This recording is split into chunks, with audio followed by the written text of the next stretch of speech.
consultas para poder continuar. Entonces, ¿me avisan si escuchan, por favor? Buenas noches, logro escuchar. De Yayi, estamos sufriendo la contaminación que es producido por la empresa minera, antes Arasi, hoy Aruntani y después era Carlos Este. Esa empresa minera está en la cabecera de la cuenca del Llalimayo, que llega hasta lago Titicaca. Nuestra provincia de Melgar es capital ganadera del Perú. El distrito de Yalle era una parte de despensa de Melgar, donde nosotros producíamos todos los productos que se utilizan en nuestra región. Hoy en día todo se ha ido, es un río muerto, ahí no encuentras un pescado. A mí me da mucha pena de que este río, que tenía mucha vida y muchos seres queridos nos han criado en nuestro río y ahora nos está matando. Ya no vemos, por ejemplo, ya no podemos alimentarnos con una trucha. Esas cosas nos duelen. Es por eso nosotros siempre pedimos de la provincia de Melgar todito que se vaya a la mina, que se retire el olor del cianuro, viene hacia la población, trae el viento y eso nosotros respiramos. Se nos está atacando a los pulmones, igualmente a los ganados, por eso el ganado empieza a morir, empieza a enfermarse. Yo tengo mi vaquita, entonces cuando nosotros sacamos a diario la leche, y de la leche ya empieza a salir, en vez de leche empieza a salir sangre y ya no se puede comer. Entonces, económicamente también nos afecta y también nos afecta así a nuestra salud. Nosotros ya habíamos empezado a luchar. El 2011-12 ya el agua empezó a cambiar el color. Ya los pescados ya han empezado verse los pescados muertos en las orillas. De esta fecha hemos dicho, esto no puede estar pasando. Aquí es la contaminación. Estamos en esta lucha. El 2017 empezó mesa de trabajo donde UEFA, ANA dijeron de que no está contaminado, no es el agente contaminador la mina Arasi ni Aruntani. Nos hemos organizado todas las organizaciones, todo, y hemos hecho hacer análisis del agua y en donde arrojó de que sí estaba contaminado con cianuro, mercurio, plomo, todo eso. Entonces recién la UEFA ANA dice, sí está contaminado, contaminado mina Aruntani, dijo. Verdaderamente nos han fallado. A esas personas que están representando al Estado no les importa la contaminación. Estamos ahorita en una lucha grande. Estamos haciendo en las mesas temáticas, mesas de trabajo, pero compañeros no nos hacen caso. Así va a ser siempre. Nos engañan con un decir, sí, se retira la mina Aruntani, pero no es así, compañeros. Pues por ahí nosotros estamos bien indignadas y con todas las fuerzas para luchar de todas las cabeceras de la cuenca de la provincia de Melgar, que se declare en tangibilidad. No queremos ya que ninguna mina que trabaje en la provincia de Melgar.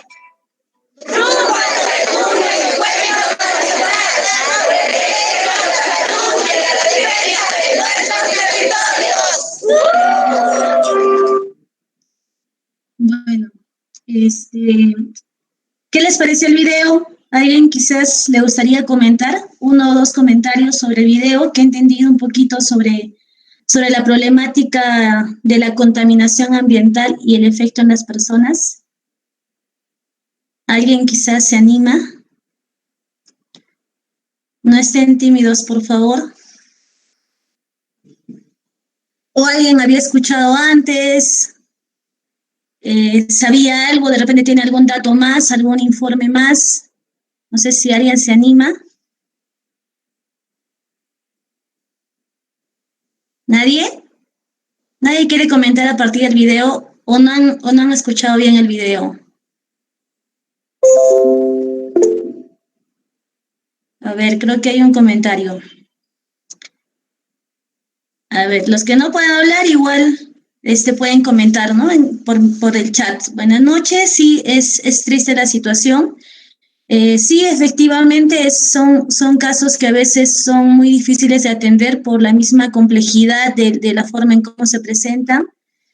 Sí, también, efectivamente, es parte, le decía el gobierno. Creo que ustedes ahora más que nunca están al tanto de que nuestra crisis sanitaria y crisis en salud es terrible. Durante mucho tiempo se han tenido parches nada más para subsanar algunos problemas, pero nunca se han resuelto los problemas de fondo, ¿no? Entonces, sí, efectivamente, yo creo que con esos dos comentarios, yo puedo empezar en tal caso exponiendo un poco lo que les he presentado para el día de hoy, lo que he traído. Como les dije, si es que hay alguna pregunta, alguna duda, después de cada diapositiva, comenta en el chat y yo lo voy a responder al finalizar. El tema que me han pedido para exponerles hoy es sobre salud y minería. Yo les voy a hablar un poquito sobre el contexto, los avances y los desafíos para la investigación que tenemos también muchos profesionales en salud principalmente y también los que estamos en las carreras ambientales para poder resolver algunos de estos problemas que tienen que ver, como dice una de sus compañeras, con la desidia del gobierno, ¿no? No sé si a alguien le gustaría comentarme quizás si le encuentra alguna diferencia entre metales pesados, si alguna vez han escuchado ese término, y los metales tóxicos. ¿Alguien tiene algún comentario sobre eso? ¿Sabe si hay alguna diferencia entre metales pesados y metales tóxicos? ¿Alguien quiere comentarlo? ¿Se anima? Puede dejar en el chat, va a haber un premio al final. Si es que lo responden antes de que yo empiece a decirlo. Porque en realidad sí hay una diferencia entre metales pesados y metales tóxicos. Dentro de lo que en este periodo hemos estado un poco estudiando y profundizando en esta temática, tenemos una definición muy amplia, general, de que los metales pesados son un grupo de elementos químicos que presentan una densidad relativamente alta y cierta toxicidad para seres humanos, ¿no? Eso es como se conoce en general los metales pesados, como también nos han enseñado a ubicarlos en la tabla periódica. Nosotros hemos llevado las clases de química, tanto en el colegio como en la universidad, y ahí hemos podido notar a qué elementos se les llaman los metales pesados. Entonces, no sé si alguien ahí también en el chat puede poner qué metales pesados conoce, si reconoce alguno de estos metales, si sabe cuáles son. Lo pueden colocar, también voy a revisar después si es que lo han puesto. Esmeralda les va a dar un premio, me dijo, un premio sorpresa tiene al final. Entonces, ahí con los comentarios vamos a poder ver quiénes han estado atentos. Entonces, en líneas generales, esos son los metales pesados. Y como ya vieron ahí más abajito, dice que muchos de estos elementos tienen o generan o tienen relativa toxicidad para los seres humanos. Hay un estudio de unos investigadores extranjeros que hicieron en el año 99, cuando muchos de nosotros quizás todavía no estábamos, algunos no habían nacido. Yo tenía 9 años, entonces todavía en esos tiempos ni siquiera entendía qué eran los metales tóxicos. En esos años, esos investigadores ya estaban recopilando un poco la información sobre lo que eran realmente los metales pesados o tóxicos. Yo le llamo más metales tóxicos porque los metales pesados, si bien son parte del medio ambiente, están de manera natural en algunos territorios más que en otros de manera natural. En el ambiente pueden llamarse metales pesados, pero una vez que ingresan al organismo o ingresan por la ingesta de algunos alimentos, del agua, del polvo, al organismo humano, ya llegan a tener o generar cierta toxicidad. Entonces, puedo llamarle metales pesados en el ambiente, pero para mí, cuando ya lo encuentro, ya lo ubico en una persona, son metales tóxicos. Entonces, esa es la diferencia quizás que hemos estado dándole en este periodo a a estas sustancias, ¿no? Que son parte nuestra también, pero también son parte del ambiente. Entonces, en el año 99, Smith y Huyck, quien retrata un poco la tabla periódica, indica de que hay algunos elementos, como ustedes pueden ver aquí, tienen ahí ciertos símbolos, los triángulos sombreados, hay triángulos no sombreados y triángulos con asterisco. Ellos indican, mediante estudios que ya se han hecho en animales, ensayos que se han determinado y además algunas muestras iniciales a partir de procesos con elementos radioactivos y su relación de personas, habían determinado que muchos de estos elementos de la tabla periódica, como les decía, esos metales pesados, podían provocar enfermedades o podían provocar daños al organismo muy severos o muy graves. Algunos de ellos, por ejemplo, vamos a ver según esta tabla periódica, vamos a ver el triángulo que está hacia la mano izquierda, un ejemplo acá, el berilio. El berilio nos indica que es un probable carcinógeno. No está, o es una sustancia que proviene o que produce, puede producir cáncer, ¿no? En líneas generales. También tenemos algunos que tienen elementos especiales que pueden ser carcinógenos, ¿no? Como por ejemplo, ¿cuál nos indica según estos autores? Por ejemplo, el hierro, que está aquí, ¿no? Con ese símbolo. También hay otros que sospechan que puedan generar problemas relacionados al cáncer, que son los que están con asterisco. Puede ser el manganeso, puede ser el talio, puede ser el yodo. Entonces, pueden ser varios de esos elementos que están descritos también acá. Asimismo, también estos estudiosos determinan que hay muchos elementos de estos que pueden generar o que son teratogénicos y embriocidas. O sea que ya empiezan a generar ciertas malformaciones, pero que además pueden generar abortos, como por ejemplo es el caso del plomo. Y acá también te mencionan otros elementos como el mercurio, el cadmio, el indio, tienes también ahí nuevamente el manganeso, el molibdeno, entre otros metales. Entonces, ahí en esos años ya se va determinando qué elementos eran dañinos para las personas, ¿no? Para el ser humano. Porque estos primeros ensayos que ellos también estaban corroborando eran en realidad con animales, que los primeros ensayos que se estaban haciendo. Entonces, en los últimos años, ya con más énfasis, inclusive desde la Organización Mundial de la Salud, desde otros estudios, se empieza a hablar de salud ambiental, pero también de salud humana y la relación que tienen ambos. Antes nadie se imaginaba que el medio ambiente podía generar algún daño a las personas. Nadie se podría imaginar que en un lugar donde te transitas libremente podía generarte algún daño. Pero llega a pasar problemas, por ejemplo, con algunas poblaciones que su relación en ciertas actividades, ya sea actividades extractivas en cuanto a la minería, en cuanto a la extracción de hidrocarburos, empiezan a generar problemas. Entonces ahí se empieza a desglosar mucho más los términos de salud ambiental y humana. En términos generales, o el concepto ahí, uno de los más amigables que yo he obtenido es que la salud ambiental está relacionada con todos los factores físicos, químicos y biológicos externos de una persona. Es decir, que engloba factores ambientales que podrían incidir en la salud y se basa en la prevención de enfermedades y en la creación de ambientes propicios para la salud. Sabemos que inclusive en los últimos años los efectos del cambio climático han podido ser también desencadenantes de muchas enfermedades en personas. Algunas de ellas, por ejemplo, recién van a surgir en los próximos años muchos estudios que nos dicen que tienen que ver con el calentamiento global, la deglaciación, todo lo que pueda ocurrir y reactivar virus que estaban quizás todavía congelados. Hay muchas suposiciones de cómo podrían ser los próximos escenarios en cuanto a los efectos del medio ambiente y lo que pueda ocurrir con las personas, ¿no? Según el Ministerio de Salud, las formas en cómo una persona se contamina, ingiere, adquiere estos metales pesados pueden darse de dos formas. Una de ellas es por una fuente antropogénica, o sea, por acción del hombre, y otro que pueden ser por fuentes naturales, ¿no? Dentro de la fuente antropogénica, ellos indican de que la forma en cual se ingieren estos metales puede darse a través del aire, del agua, del suelo y de los alimentos, ¿no?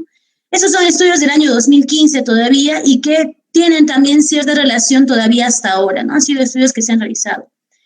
En el año 2016, una especialista contratada por la OPS, María Luisa Castro Esparza, hizo una exposición en Perú donde determinó un poquito cómo es que se deterioraba el agua y cómo es que estas personas también podían exponerse a metales pesados, ¿no? En general.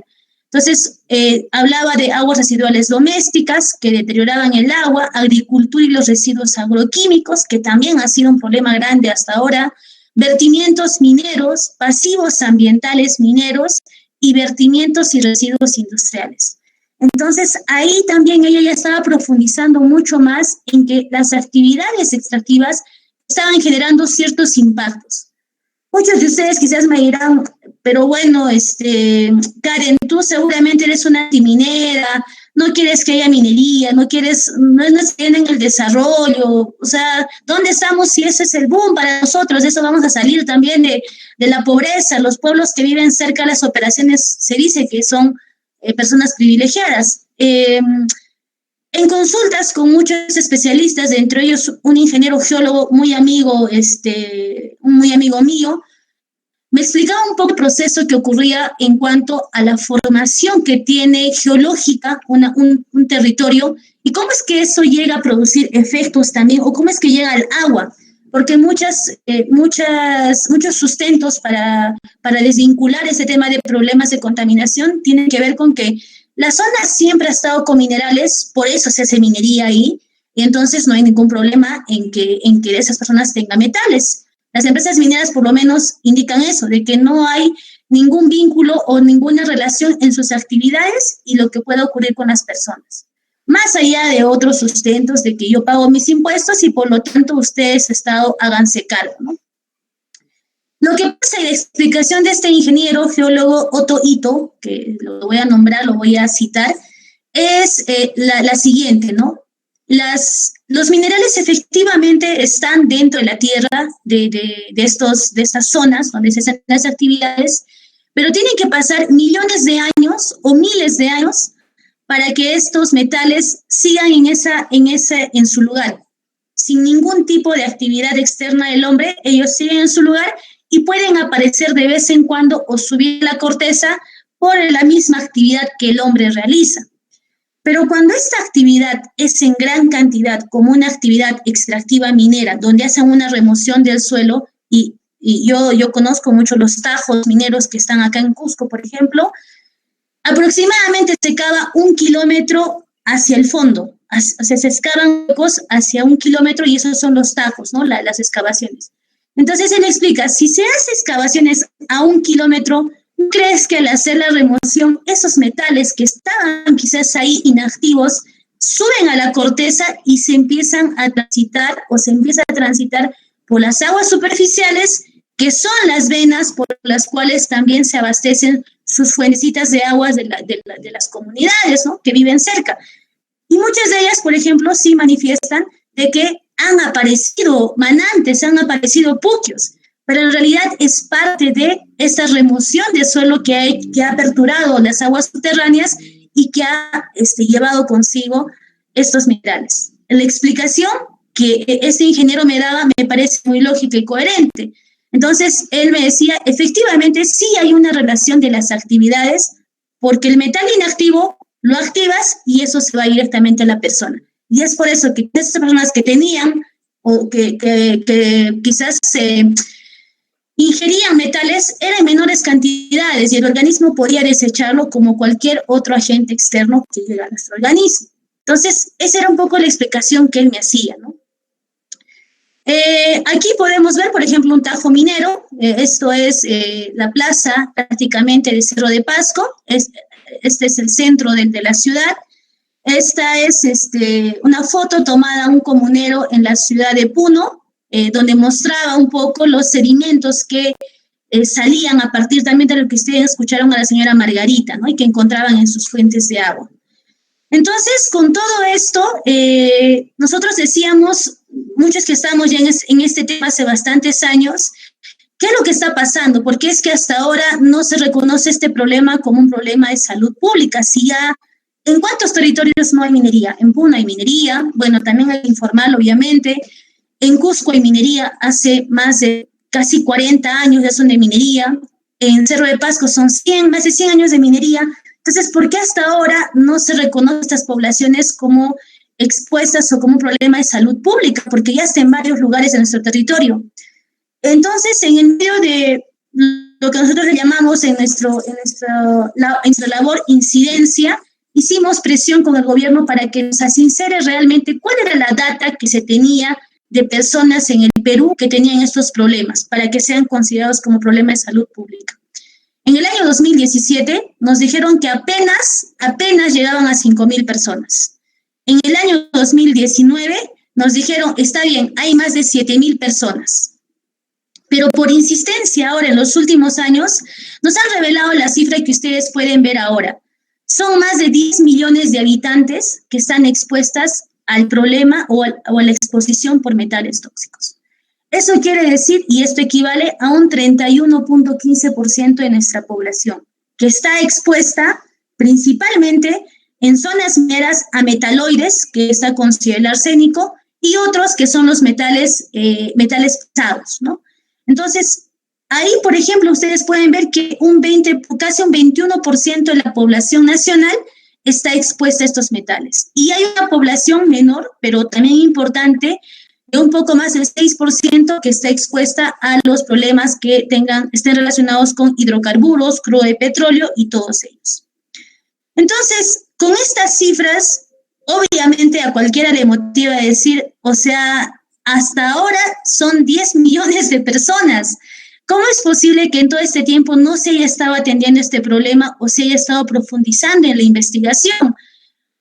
Porque es necesario empezar a hablar de estos problemas, ¿no? Nos contactamos hace un tiempo atrás con Puno, con algunos dirigentes de la zona, que ustedes también habrán visto en algún momento si ven las noticias, que han estado haciendo huelga, protestas, denunciando un poco la contaminación, ¿no? Entonces hicimos un mapeo de su contaminación y hay como 4 cuencas que ellos priorizan o que ellos en realidad hacen visibles de que hay contaminación. La cuenca Suches, que está contaminada por minería informal, que es del lado de Bolivia y Perú. La cuenca Ramis, contaminada por la minería informal de la Rinconada. La cuenca Coata, donde está Aruntani, contaminada por causa también de la ciudad de Juliaca, la cual tiene una laguna de oxidación cuyas aguas se vierten directamente al río.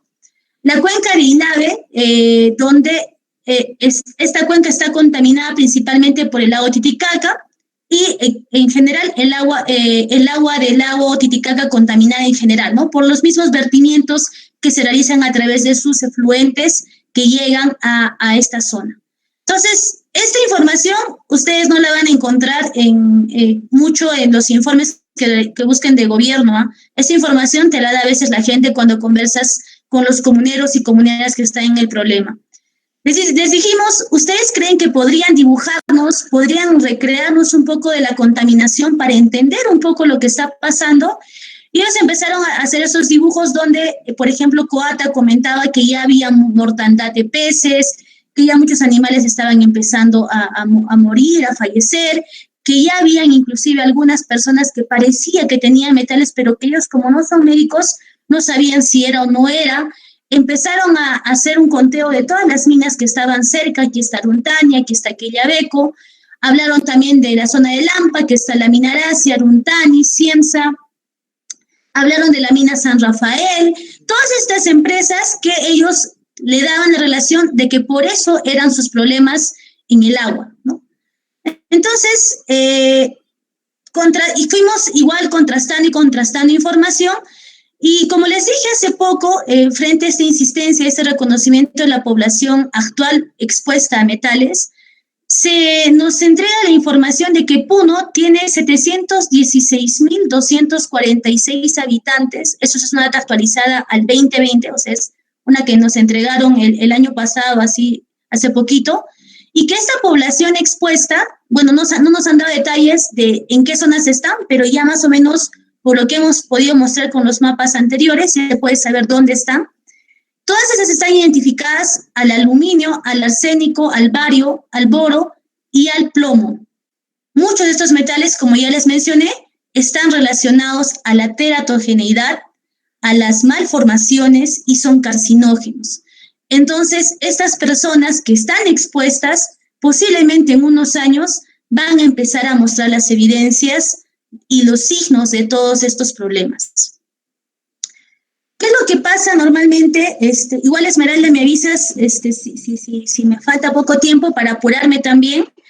Entonces, ¿qué es lo que pasa cuando un tóxico ingresa a nuestro organismo? Como les mencioné hace rato, normalmente el organismo desecha lo que no es parte del mismo.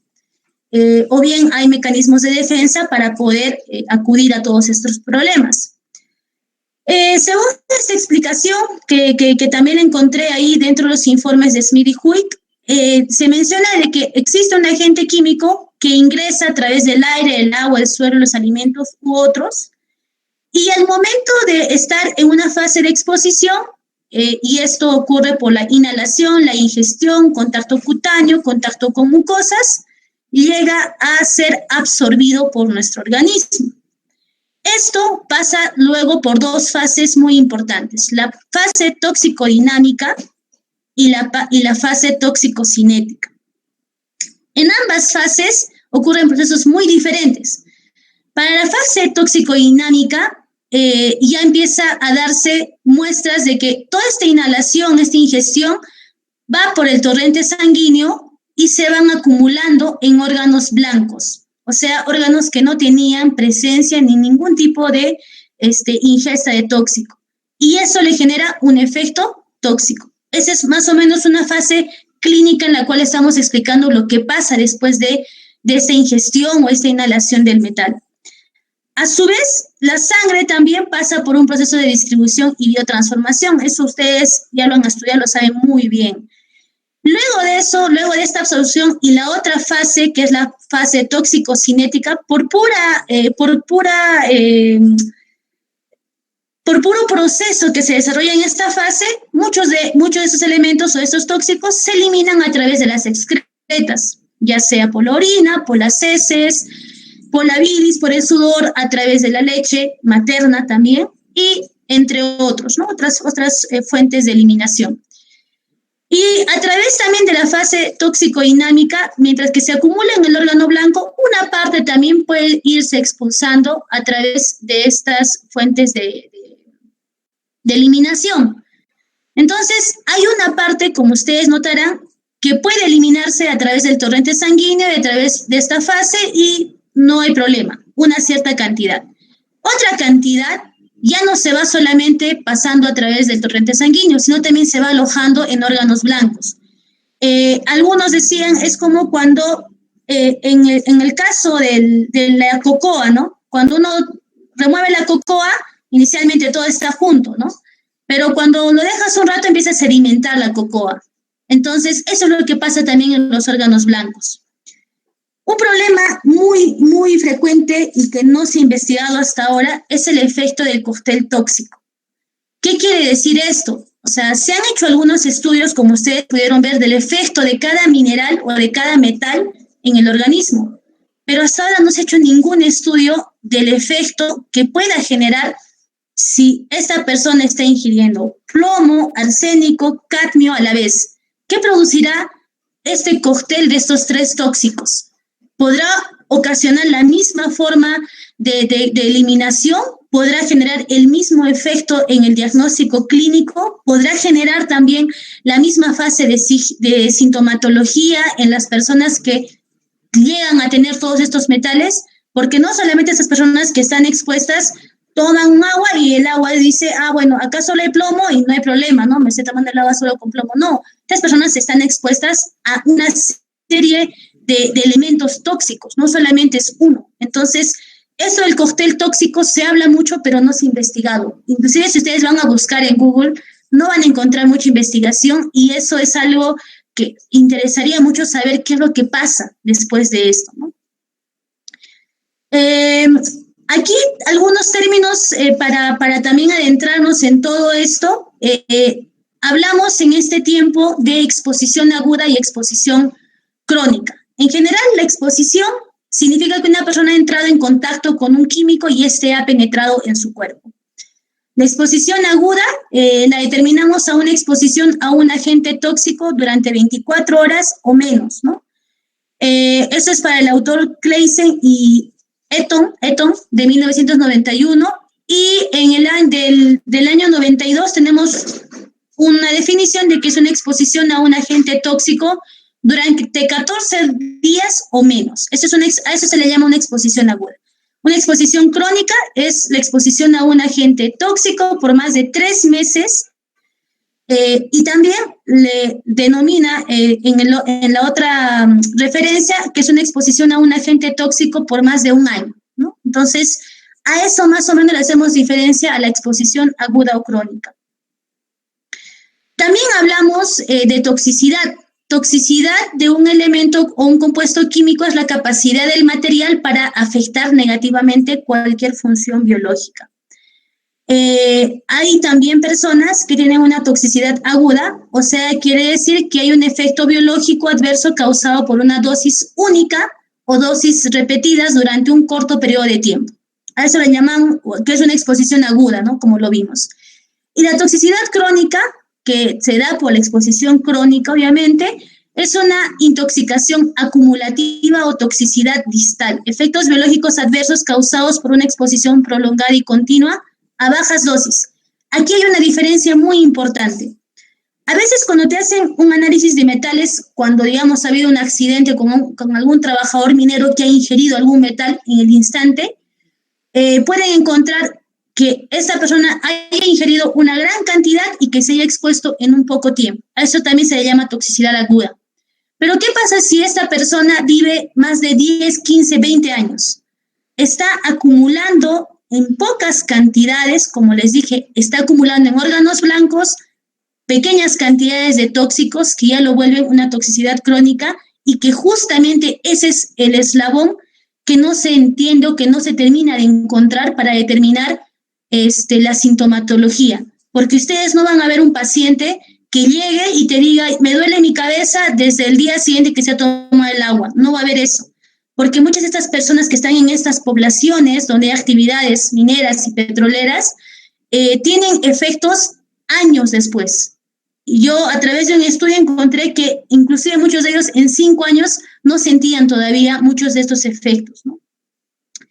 En esta diapositiva vamos a ver que hay biomarcadores de exposición y tiempo de vida del metal. Este es para el caso del plomo. Eso también fue expuesto en el año 2016, donde te dice que cuando tú haces un análisis, normalmente cuando en laboratorio hacemos análisis, si tú haces un análisis de un metal, quieres saber el tiempo de vida del metal en horas, haces un análisis de sangre, ¿no? Si quieres saber su tiempo de vida en días, haces un análisis de orina y ahí también le suman algunos el análisis de creatinina.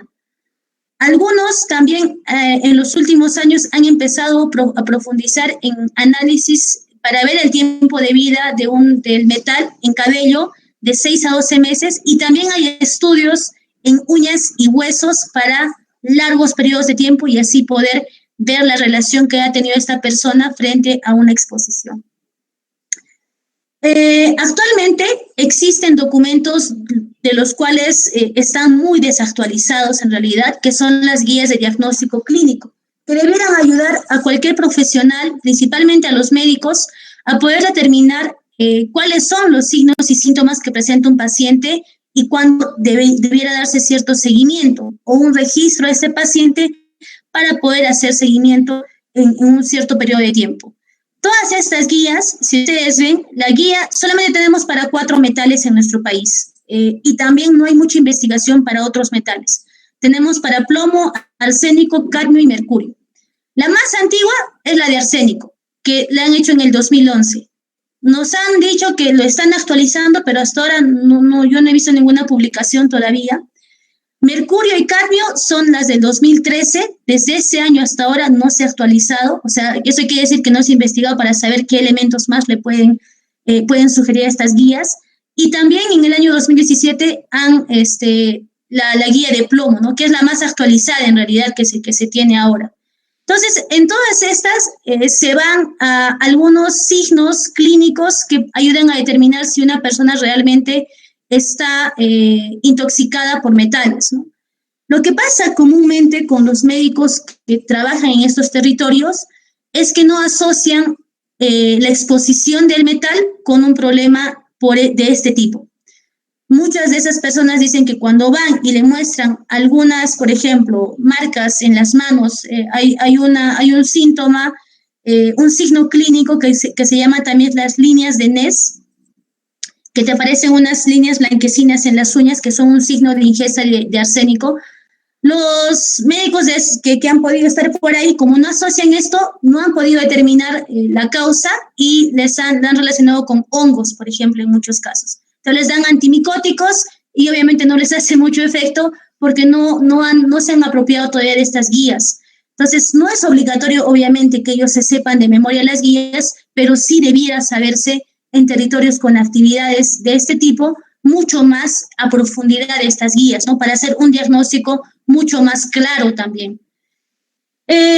Actualmente contamos también con un trabajo en una comisión multisectorial temporal para que elabore un plan especial de atención a estas poblaciones afectadas que están distribuidas a nivel de nuestro territorio. Esa comisión es consciente, estamos trabajando y asesorando a algunas personas que están afectadas en este espacio, de que no solamente eso se puede resolver desde el tema del MINSA. Como ustedes sabrán, además tenemos pocos recursos en el Ministerio de Salud.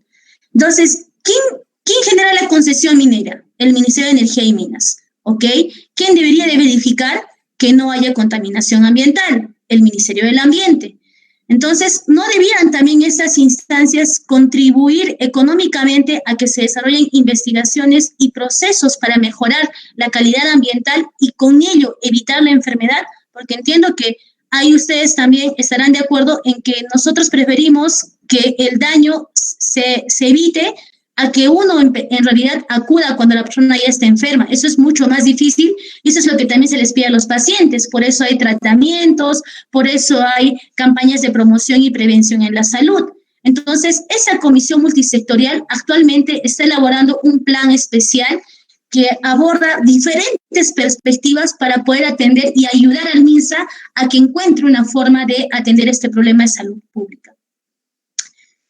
¿Qué es lo que está pasando actualmente y en los últimos años? Como ustedes habrán visto también en algunas noticias, hay niños en Pasco que están muriendo porque los problemas por el exceso de plomo ya han afectado hasta la médula espinal y necesitan trasplantes y eso solamente los han encontrado en otros países. En nuestro país, lastimosamente, no hay eso.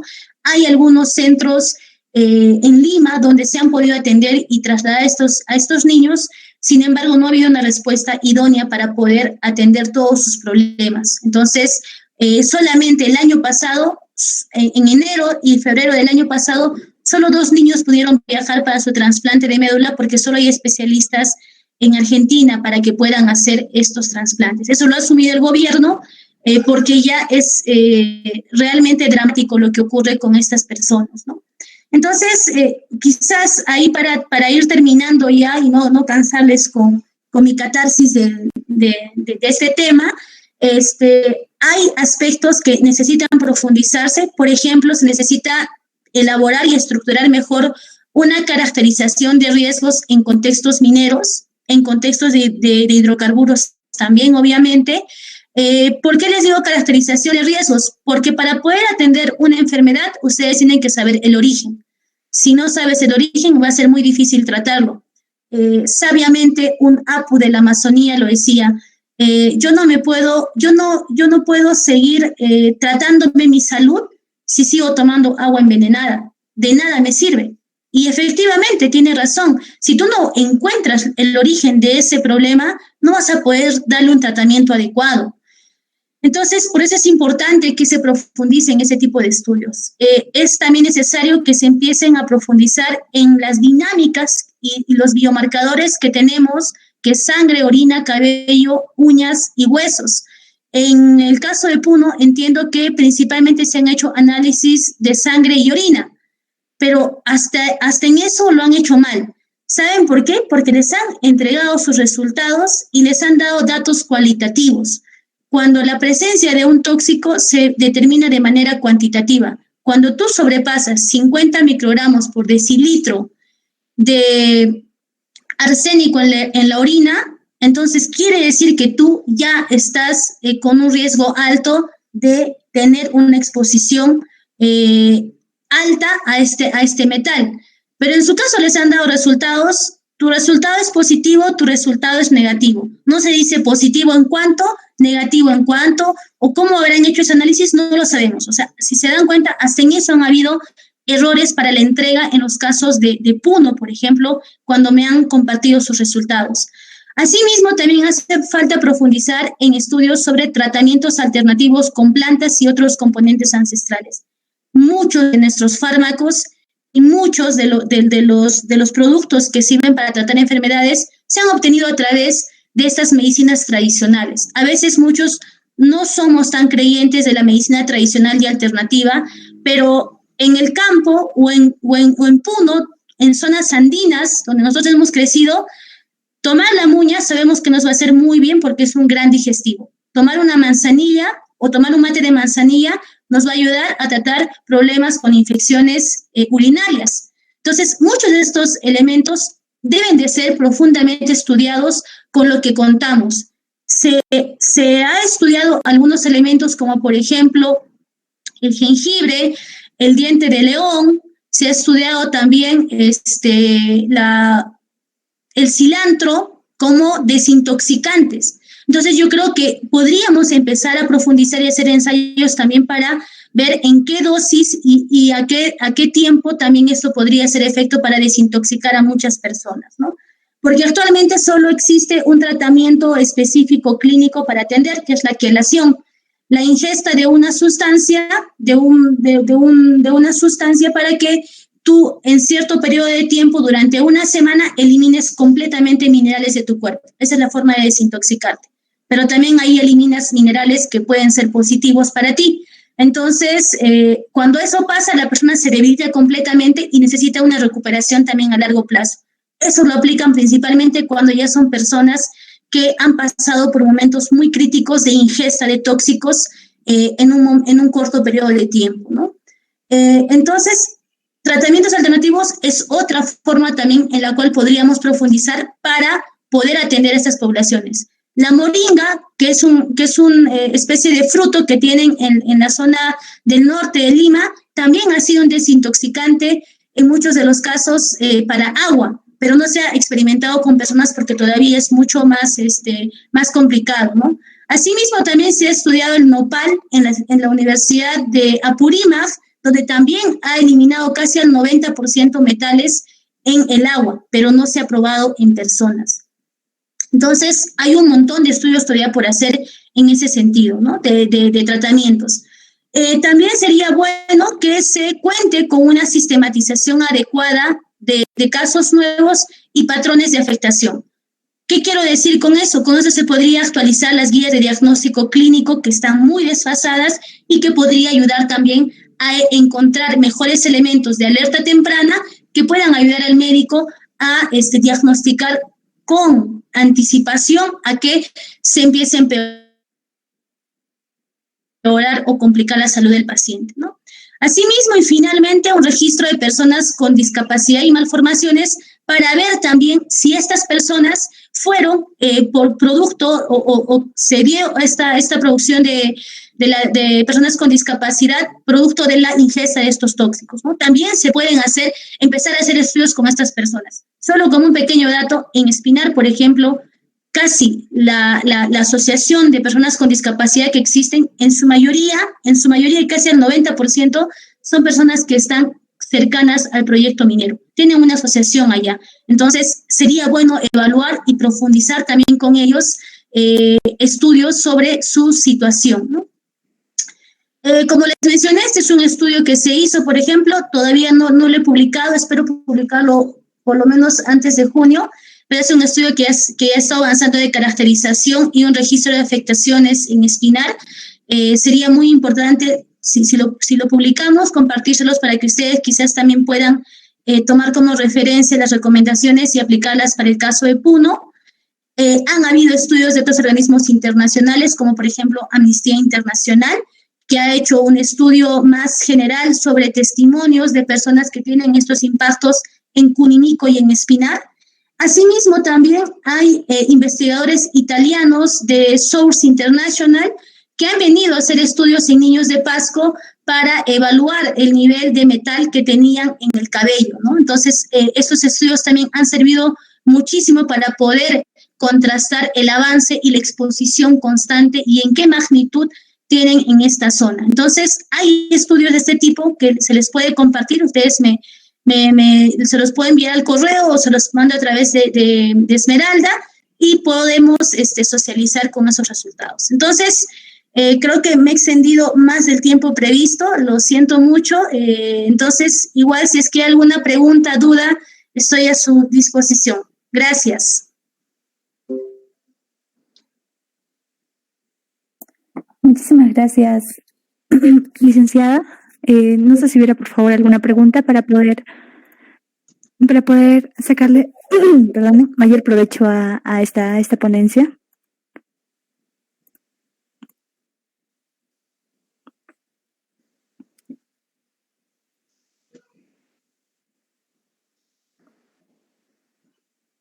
¿O si hubiera algún comentario? Sí, buenas tardes, buenas noches ya.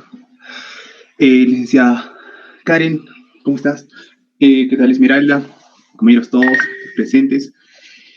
En materia de investigación acerca de este tipo de situaciones que se dan en cuanto a la población versus la minería, si sea formal e informal, ¿qué variables son apropiadas para utilizar en materia de investigación? ¿Alguna que pueda recomendarnos, algo para orientarse? Tomando en consideración que muchos aquí somos jóvenes, quizá no tengamos demasiado aporte de laboratorio, logística, sino emprender con quizá bases un poco pequeñas y ahí ir mejorando poco a poco. Gracias.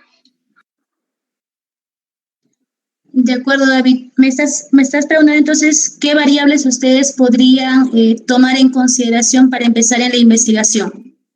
Sí, justamente eso. Ya. No sé, Esmeralda, ¿respondo inmediatamente o espero más preguntas? Sería bueno que por favor responda ahora. Ya, de acuerdo. Sí, efectivamente, en estos tiempos, como tú lo mencionas, David, es muy difícil acceder a pruebas de laboratorio porque son muy costosas y no tenemos muchos laboratorios. En Puno no hay ningún laboratorio acreditado para hacer análisis en personas. Lo que quizás se pueda hacer para determinar algunos aspectos, para poder empezar a estudiar en realidad, puedes buscar una forma de financiamiento con algunas instituciones privadas que necesiten ese tipo de estudios. Eso puede ser un financiamiento a través de una tesis. Nosotros en la institución también hace tiempo estuvimos buscando tesistas sobre ese tema, ahora no sé si lo vamos a retomar, pero hay formas de poder conseguir un financiamiento, ¿no? Lo segundo, ¿qué otros determinantes tú puedes utilizar? Tú ya tienes los resultados, por ejemplo, de lo que pasa en Coata. Ya has tenido, por ejemplo, tú puedes trabajar con una data y puedes hacer análisis descriptivos y a partir de eso hacer una caracterización más adecuada con entrevistas, quizás aplicando algunos índices estadísticos también que te puedan ayudar a determinar todo esto. Yo para hacer la caracterización de estudio en Espinar, por ejemplo, solo me he basado en fichas de entrevista y en resultados que las personas ya tenían. He tenido que contactarme con las autoridades comunales, conversar un poco con las personas que se habían hecho los análisis para ver si me podían compartir lo que ya tenían en base a la información que se dio por el Censopaz. Censopaz es quien hizo los análisis en Espinar Hasta ahora son 4 análisis que se han hecho a 1.621 personas en total.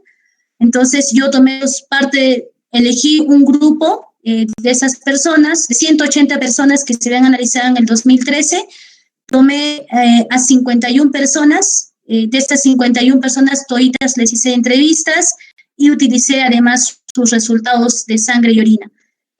Asimismo, también para Puno tienes esos resultados. Yo creo que tú puedes acceder, si quisieras ahí el contacto con la autoridad y le comentamos que tú quieres hacer la investigación, podría facilitarte los dirigentes de la zona estas informaciones, porque ellos necesitan que se haga más estudios, ¿no?, sobre este tema. Entonces, esa podría ser una vía. La segunda vía, como te digo, si no hay mucho dinero para eso, podrías hacer algún tipo de alianza. No sé si la Facultad de Biología teníamos nuestro espectrofotómetro que analizaba, pero creo que se ha dañado. No estoy ausentada de la universidad hace muchos años. No sé si hayan recuperado este espectrofotómetro que pueda hacer el análisis. Quizás también puedas consultarlo y puedas tomar a criterio algunas personas para hacer el análisis de orina o el análisis de sangre. Para creatinina es mucho más sencillo hacer el análisis y es mucho más barato. Entonces quizás puedes tomar una variable como la creatinina para poder determinar también el tiempo en el cual hay funcionamiento no adecuado de los órganos, en este caso del órgano, bueno, de las vías urinarias y todo ello, ¿no? Entonces, eso te puede ayudar quizás para profundizar. Depende también de lo que quieras hacer, ¿no? Sí, muchas gracias, licenciada Karen. Una cosa más acerca de la población del lugar. Es bastante recia a las investigaciones, supongo que se habrán hecho muchas otras y que quizá esto haya mermado su voluntad para poder participar. ¿Qué podría decirme acerca de eso? Uh-huh. Mira, yo conozco al dirigente, que es el señor Félix Suasaka. Sí es un poco recio, pero yo creo que con una recomendación que podamos hacer también con motivos de investigación, él estaría encantado de que se profundice, ¿no? Entonces, lo que él quiere es en realidad algún tipo de respuesta para el problema que tienen en su zona, y como les mencioné, actualmente no hay una fórmula para atender al problema de metales. O sea, no se sabe cómo se debe atender porque justamente la sintomatología y los signos clínicos no se dan de inmediato. Entonces, ha hecho mucha falta que se elabore un plan especial nacional que está recién en construcción. Entiendo que para el caso de Puno tienen un plan también de atención integral que se ha ejecutado.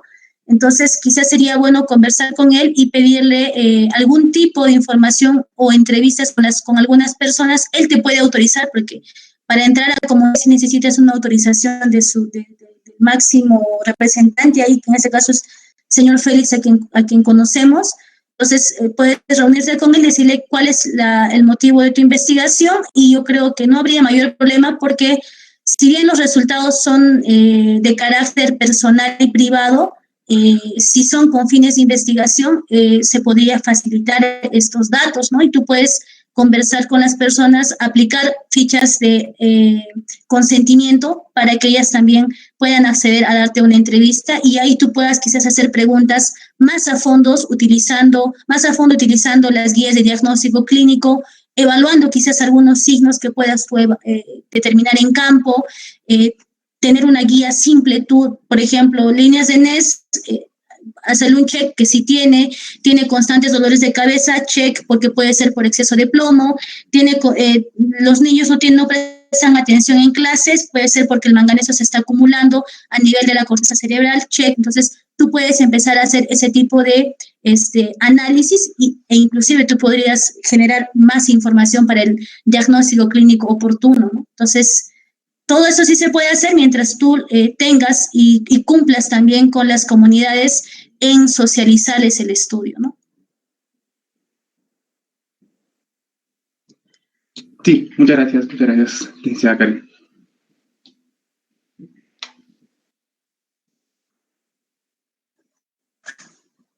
No sé si hubiera alguna otra pregunta. Hay una pregunta aquí, dice, hola, ¿por medio de qué mecanismos o instrumentos se pueden medir los niveles de metales en agua? Los metales en agua se hacen a través de un monitoreo especializado.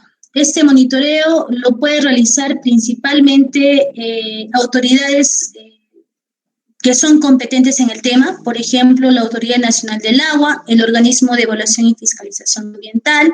También lo hacen empresas mineras, también lo pueden hacer de manera participativa las municipalidades.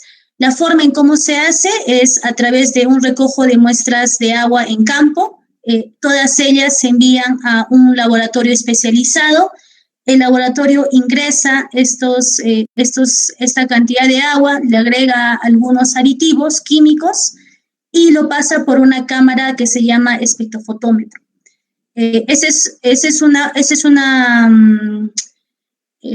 metodología, ¿no? Hay otras más, pero esa es la más común. Luego de que hace una corrida de muestras de la muestra de agua, hace obviamente su medición en blanco, hace su medición del metal y luego de eso la máquina es quien, después de hacer el análisis colorimétrico por la metodología, le dice, en esta muestra de agua tienes tanto de arsénico, tanto de mercurio, tanto de plomo y así te determina hasta casi todos los metales. O sea, cuando uno manda a hacer al laboratorio, si tú le pides y pagas al laboratorio para que solo te entregue arsénico y cadmio, te va a entregar solo eso, pero la máquina igual procesa toditos los metales. Entonces, esa es la fórmula en cual se hace. ¿Lo puede hacer la ciudadanía en general? Lo puedes hacer. Si tú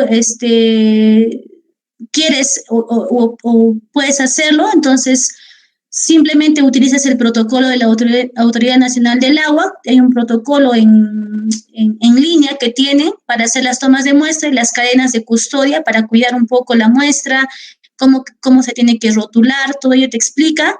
Y luego de eso tú lo puedes mandar a un laboratorio acreditado. De preferencia, yo te recomiendo trabajar con laboratorios acreditados por la INACAL, el Instituto Nacional de Calidad, ya que si no tienes el registro, es un poco difícil que te reconozcan el estudio, ¿no? Salvo que sea estudios en universidades que tienen cierto rigor, pero que igual, si es con fines de publicación o de tener mayor seriedad, yo te recomendaría que lo hagas con un laboratorio acreditado.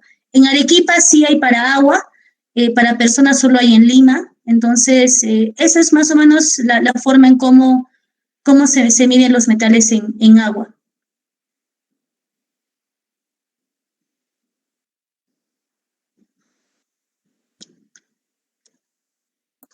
No sé si hubiera alguna otra pregunta.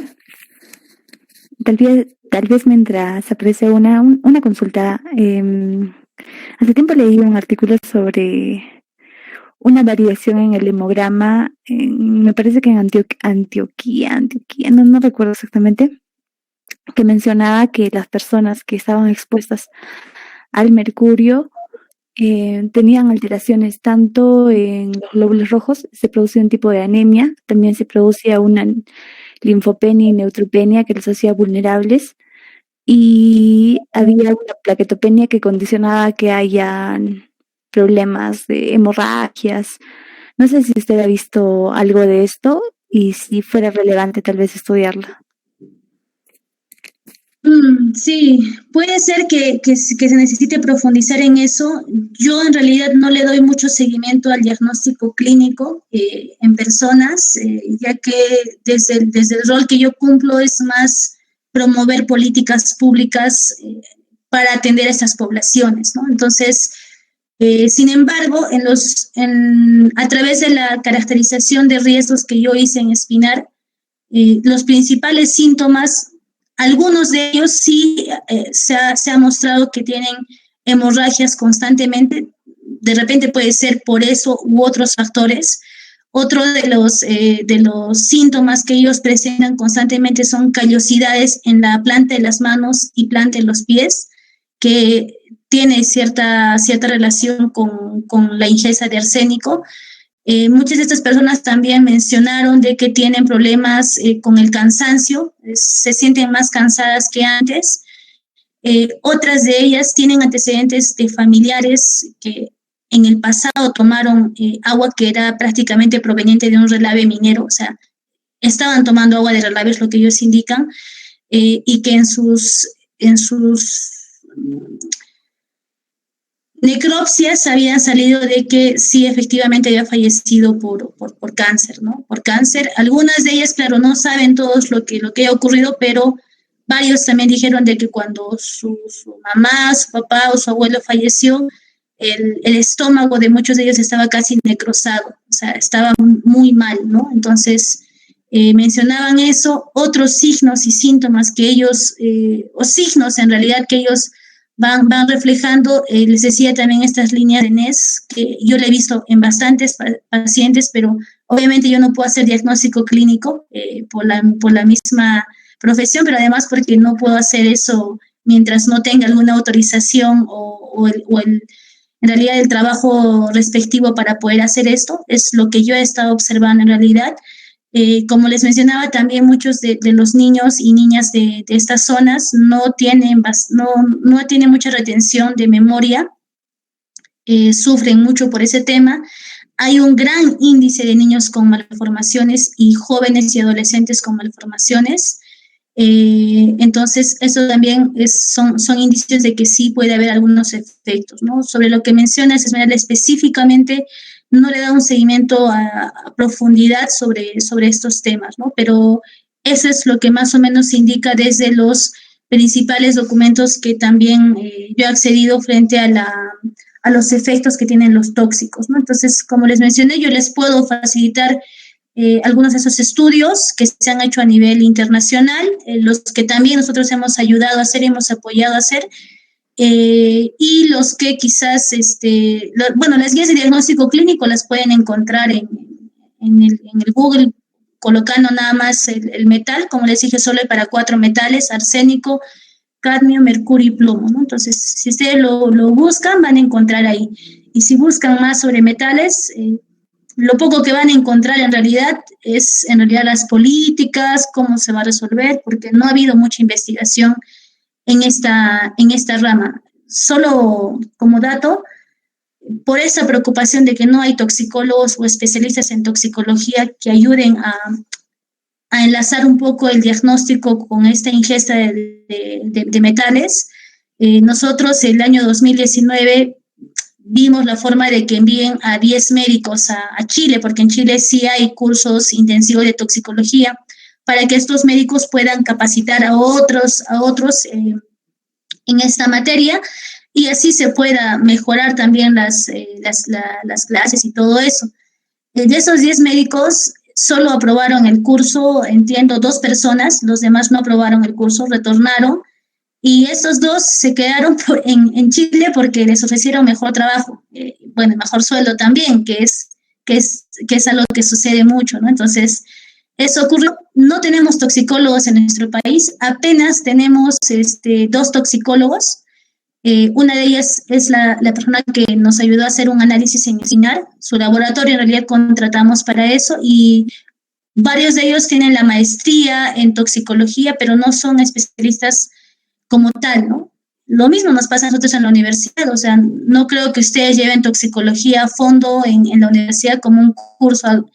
En mi caso yo lo he llevado como electivo y recuerdo que, es más, lo llevé creo que a medias la profesora tuvo un problema y al final me tuve que cambiar de curso. Entonces, sí falta profundizar más en este tema de diagnóstico. Sería interesante, Esmeralda, si quizás tomando como referencia ese estudio, alguien pudiese también profundizar en ese tipo de cuadros clínicos que se reflejan, ¿no?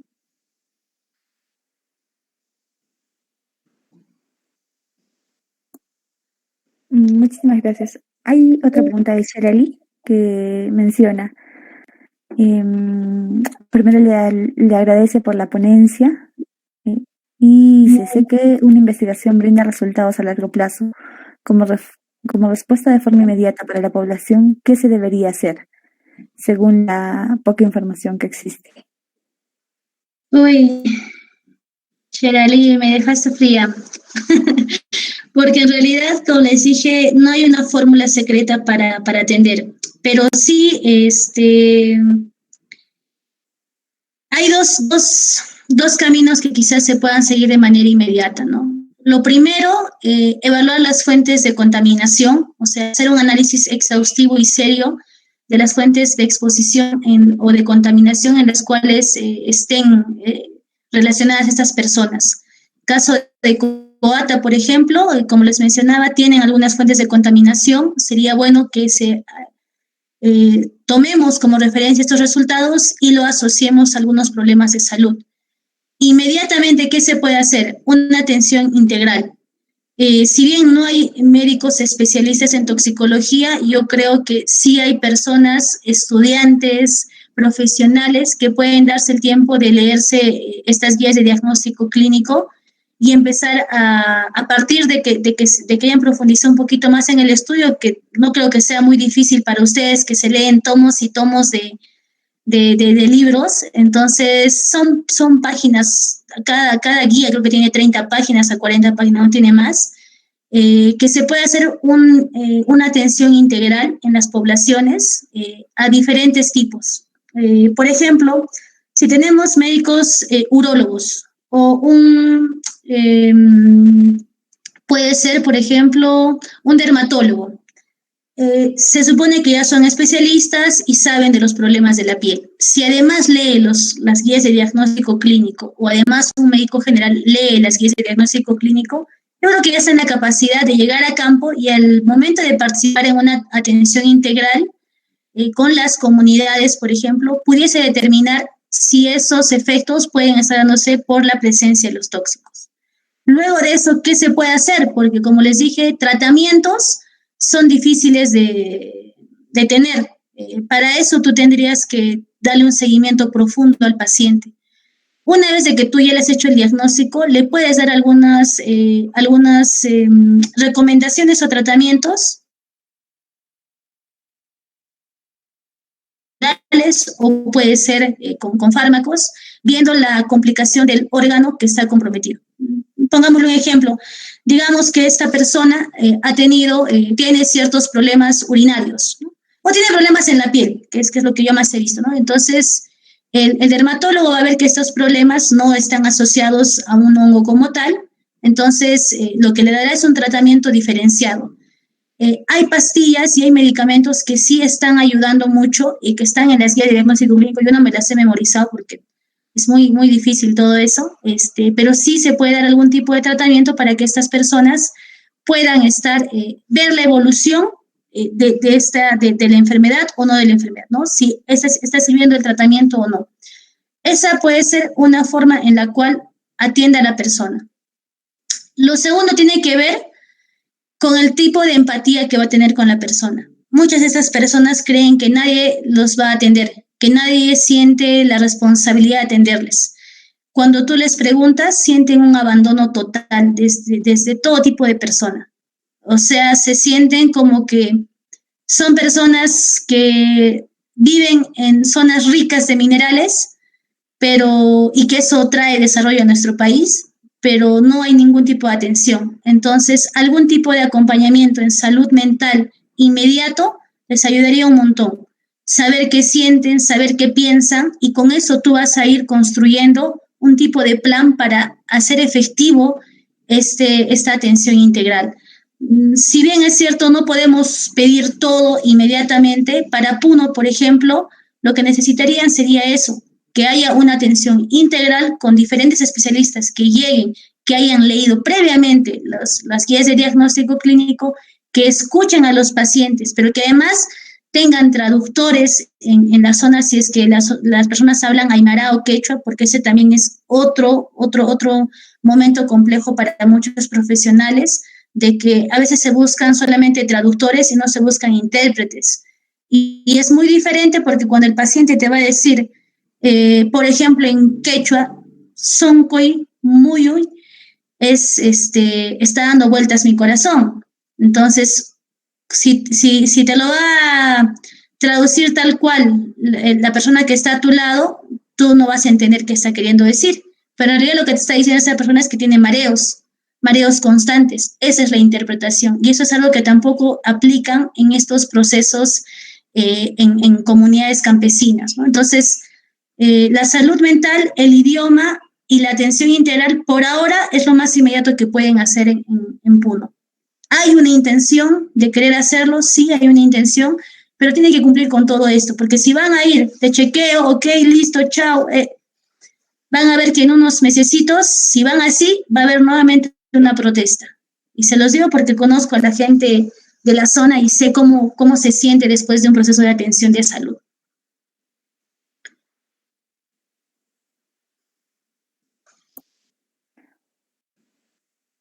Muchísimas gracias, licenciada Karen. No sé si hubiera alguna otra pregunta o algún comentario.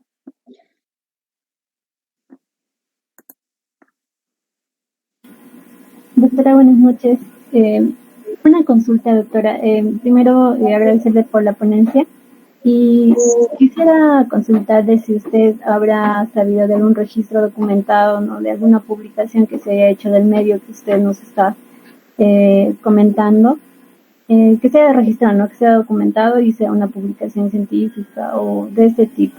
Y mi otra duda es, si hubiese estas publicaciones científicas, ¿surgiría algún tipo de conflicto de intereses con, no sé, con las centrales mineras, con los empresarios de esta zona?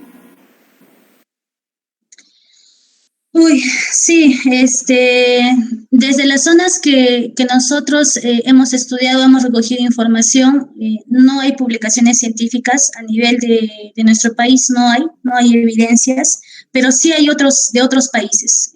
Voy a buscarlos, se los puedo enviar, casi en su mayoría son de otros países, están en inglés, entonces, pero sí existen evidencias o artículos científicos con respecto a estos temas o ese tipo de temática, entonces sí hay posibilidad. Normalmente en los últimos años, quienes han hecho más estudios y donde hay evidencia es Censopas, el Centro Nacional de Salud Ocupacional y Protección del Ambiente. Ellos han hecho los estudios, están también en el internet, ustedes lo pueden buscar, estudio de Censopas en Espinar, van a encontrar los resultados del año 2010 que se analizaron a 506 personas, igual justos, por eso también voy a tu segunda pregunta, ¿no? Efectivamente hay un tema de conflictos de intereses cuando uno quiere hacer este tipo de estudios. Por eso tienes que saber muy bien en qué o cómo enfocarlo. Si quieres una recomendación para que no te anulen la investigación, tienes que hacerlo desde el lado más positivo posible. O sea, decir, si tú vas a estar cerca a una empresa o vas a hacer una investigación cerca a una empresa, hasta puedes conversar con la empresa y decirles de que a ti te preocupa mucho lo que está ocurriendo, que quieres investigar y que hasta ellos te pueden financiar los estudios, pero si tú vas también les comentas tus intenciones de hacer un estudio. Como tú vas a hacer un estudio en realidad de efectos en la salud o de problemáticas en la salud, no vas a tener mayor inconveniente. Todo lo contrario, es un gran aporte, ¿no?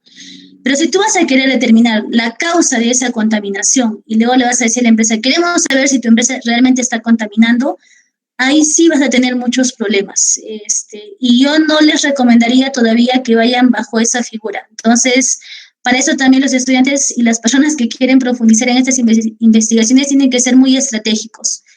Entonces, esa es mi recomendación. Si tú quieres hacer el estudio, puedes visitar a la empresa cercana o no cercana y decir que quieres hacer un estudio para profundizar en los estudios, ya que quieres evitar que sigan surgiendo los conflictos socioambientales, porque los conflictos socioambientales es el dolor de cabeza del gobierno. Todo el tiempo hay conflictos, todo el tiempo les piden mesas de diálogo, todo el tiempo les están pidiendo, a veces algunas comunidades hasta piden más dinero por lo que ganan. Entonces, si tú vas bajo esa lógica, les dices, yo soy un estudiante de medicina que quiere ayudar y contribuir en disminuir el impacto en la salud y además contribuir en disminuir los impactos ambientales, porque por ese es el problema que está ocurriendo en Puno, ¿no? Entonces, si vas con esa figura, yo creo que te puede ir muy bien, vas a recibir inclusive buen apoyo para que no tengas mayor obstrucción desde las empresas. Definitivamente yo no lo hice así, yo por eso ahora trabajo en una ONG que no es tan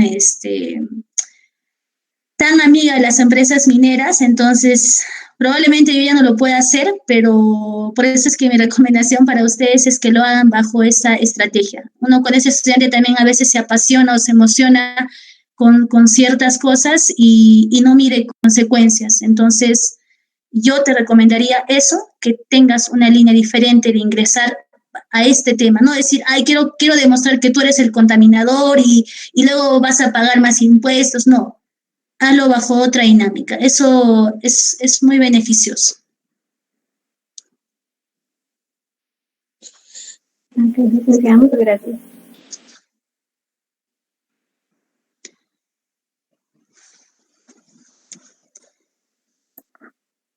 No sé si hubiera alguna pregunta adicional. Si no, para ir tal vez ya terminando con la ponencia. Bueno, mientras se animan, primero darles las gracias por haber aceptado acompañarnos en esta ponencia. Esperamos tenerla en futuros cursos. Esperamos, no sé, si hay la posibilidad también que pueda ayudarnos con la asesoría, si hay algunos chicos interesados tal vez para realizar proyectos en esta temática. Le pedimos por favor que pueda aceptar y pueda apoyarnos, ¿no? Tal vez para generar esta línea de investigación. No sé si hubiera alguna pregunta, sino para...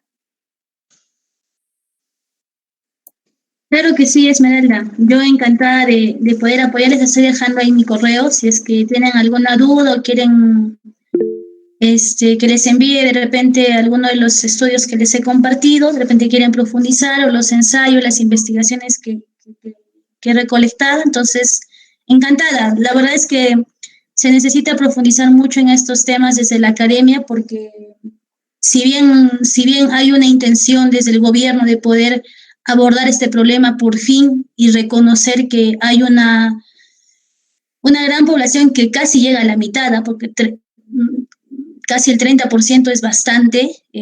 No crean que este problema termina, sino para mí que es un problema que se va a venir a futuro con mucha fuerza. Es un problema que quizás muchas personas no lo ven, no se interesan porque no es tan común o tan visible, ¿no? Pero yo creo que si empiezan también a ponerle mayor ojo a este problema, podríamos evitar futuros inconvenientes, futuros desastres también con respecto a estas poblaciones y comunidades que se encuentran en zonas donde la actividad va a crecer con mucha mayor fuerza.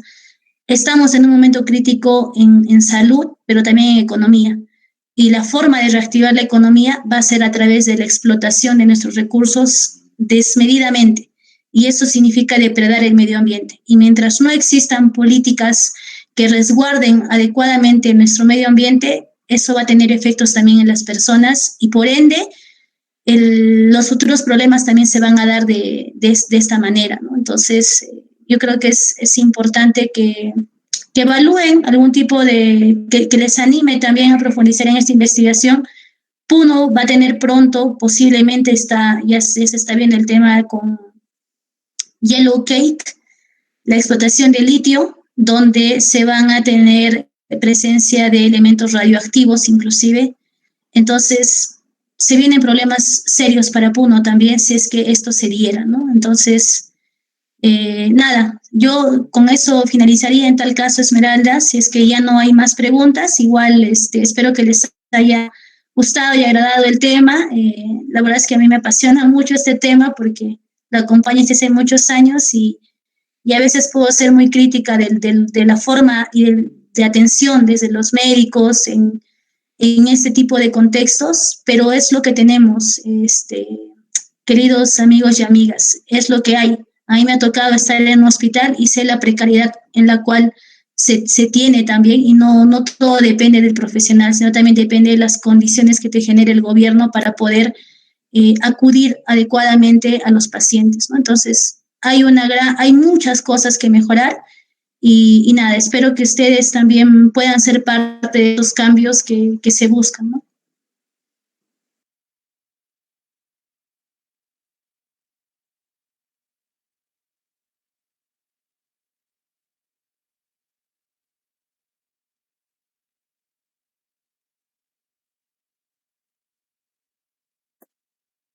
Bueno, tenemos también ahí la felicitación de diferentes, de otros participantes. Y si no hubiera ninguna pregunta adicional, terminaríamos con esta ponencia. Y a los de ASEM, por favor, se les pide que llenen el formulario de asistencia. A los de la Brigada de Investigación, muchísimas gracias. Estaremos programando más ponencias respecto a oportunidades de investigación en las diferentes ramas profesionales. Y a las personas tal vez que no pertenecen a ninguno de estos, por favor estén pendientes tanto la cuenta de ASEM UNA como la cuenta del Comando de Voluntariado para poder tal vez enterarse sobre las ponencias. Sin otro adicional, nuevamente muchísimas gracias, licenciada. En serio esperamos tenerla en próximas ponencias. La comprometemos desde ya con todas las personas que estamos aquí. Y muchísimas gracias con todos. Sería todo por hoy día. Muchísimas gracias con todos.